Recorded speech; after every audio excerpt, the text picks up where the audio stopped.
Title winner என்ன கேட்டிங்கன்னா விக்கில்ஸ்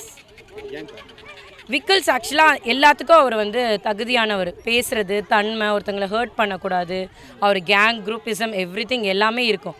இருந்தாலும் அவர்கிட்ட ஒரு நேர்மை இருக்குது. ஒருத்தவங்கன்னா இப்படி தான் இருக்கணும் அப்படின்றத அவர் ஃபாலோ பண்ணுறாரு.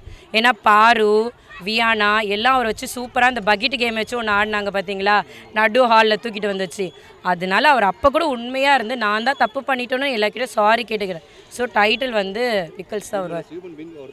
ஆமாம், அவர் தான் உண்மையாக. ஆனால் அவர் தான் வரணும். பாக்கியெல்லாம் பெஸ்ட்டு. ஃபிசிக்கலாக கேட்குறீங்களா? இவர் தான் பெஸ்ட்டு. கம்ருதீன் ஃபிசிக்கல் ஆக்டிவிட்டியில் அவர் பெஸ்ட்டு. மைண்டு, தாட் ப்ராசஸ் இது எல்லாமே விக்கில்ஸ்.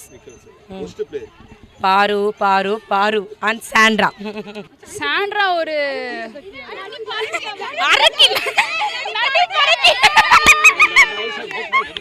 ஆமாம், இதோ லாஸ்ட் வீக்கில் பார்த்தோமே எங்களை. அது அப்படிலாம் இல்லை, உண்மையாக அது நடிப்பு தான் எல்லாமே. இந்த வாரம் எப்படி இருக்காங்க அப்போ? ஓகே, அப்படிதான். அப்போ நடிப்பு தானே அது. எனக்கு சாண்ட்ராவோடது ரொம்ப நடிக்கிற மாதிரி இருக்குது, எனக்கு பிடிக்கல அவங்க. சாண்ட்ரா வந்து லாஸ்ட் வீக் ஃபுல்லாக அழுது அழுது அழுது பர்ஃபார்ம் பண்ணிட்டாங்க. இந்த வாரம் தெரிஞ்சிருச்சு அவங்களுக்கு. அவங்க ஹஸ்பண்ட் வந்து என்ன சொல்கிறது, நீ இதுக்கப்புறம் நீ அடுத்த ஒரு அப்கமிங் வீக்ஸில் இருக்கணும்னா நீ வந்து அழுதினா அது போவாதுன்னு அவருக்கு நல்லா தெரியும். அது சொல்லிட்டு போயிட்டாரு.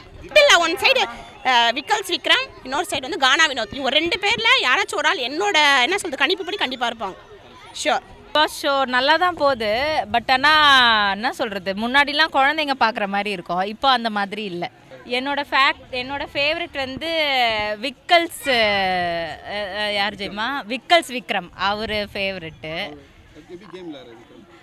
அவர் ரொம்ப மியூச்சுவலாக தான் இருக்கார்.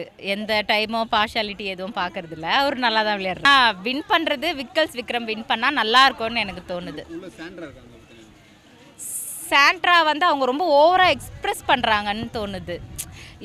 ஜஸ்ட் கேமாக பார்க்காம ஏதோ அவங்களுடைய பர்சனல் லைஃப்பில் எப்படி நடந்தால் என்ன ஒரு ஃபீலிங்ஸ் இருக்குமோ, ஜஸ்ட் இது 100 days முடிச்சுட்டு அது கேமாக பார்த்து ஸ்போர்ட்டிவாக எடுத்துகிட்டு போயிடணும். அதுக்கு ஓவராக எக்ஸ்ப்ரெஸ் பண்ணுறது, அதுக்கு ஓவராக எமோஷன் ஆகிறது. ஏன்னா எமோஷன் ஆகிறதுனால வெளியில் 2 குழந்தைங்க இருக்குது, அதை பார்க்க மாட்டேன்றாங்க. ஃபஸ்ட்டு பிளேயர்னால் இப்போ வந்து சாண்ட்ரா தான் ஒஸ்ட்டாக இருக்கிறாங்க. ரொம்ப சும்மா அழுதுகிட்டே இருக்கிறாங்க, அது செட் ஆகாது. அவர் லாஸ்ட் வரைக்கும் வருவார், ஆனால் ஃபைனல்ஸுக்கெலாம் வந்து போக மாட்டார், டஃப் கொடுக்க மாட்டார். தேங்க்யூ.